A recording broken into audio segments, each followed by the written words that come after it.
is, okay, so check now the doctor's order. Okay, so you are going to check the doctor's order, as I've said, that is for you to determine the frequency of vital signs taking, isn't it? Check the doctor's order for you to be able to determine the frequency of vital signs taking. Because there are clients who are now required by the doctor to be taken, that their vital signs be taken for every 2 hours, every 4 hours, every hour, every 30 minutes, or every 15 minutes. Okay, that depends on the condition of your client as well as on the order of our doctor. Okay, so that is now the importance of checking the doctor's order. The second one is you are now going to assemble all the needed equipments before proceeding now to the room of your client. Okay? So what will be our needed equipments? Okay, of course, we have here kidney basin. This kidney basin, okay, dito natin ilalagay yung mga discarded cotton balls. Okay, so that is now your kidney basin. We also have here tissue. What is this tissue for? Okay, this is used now to wipe the underarm of your client if it is wet. Okay, because we all know it could alter, okay, the reading of the temperature of your client once, okay, the area na gagamitin natin is wet. Okay, so we have a tissue.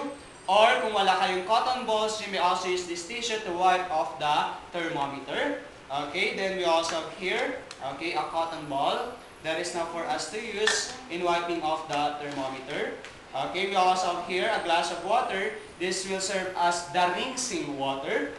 Okay, and we also have here the glass mercurial thermometer. Okay, and of course a water inside or a solution dito nakasoak or nakadip yung ating thermometer para ma-disinfect siya. Okay, so we have now 3 types of your thermometer. Yung pinakamahaba ang kanyang this area, yung sa kanyang bulb, yung pinakamahaba, that is for the axilla. Yung medium size, that is now for the oral. And the smallest size would be for the rectal. Okay? Pinakamahaba sa kilikili. Yung medium size is for the oral. And the smallest size would be for the rectal. Okay? And then we also have here alcohol, that is now for your hand washing. Okay, because we all know before and after the procedure you are going to hand wash, okay, or do your hand washing procedure. Okay, and then of course you also have here now the stethoscope. Okay, so ang gagamitin natin on your written demo would be the dual stethoscope. The other one is for you and this one is for me. Okay, yung merong tape.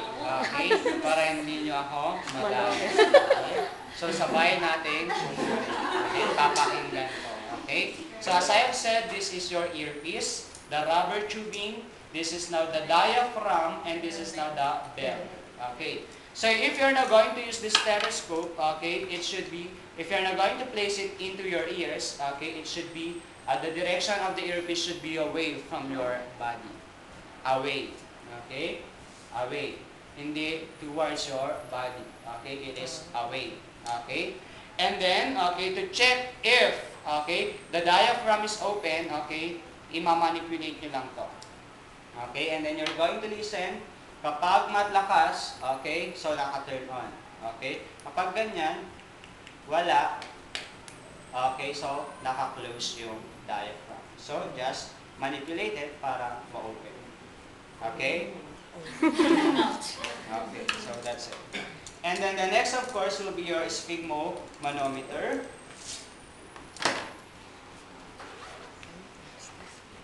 Okay, so as I've said, this is now the bladder cuff, the rubber tubing, okay, the sphygmo, okay. We also have here the valve, okay, and the valve, okay.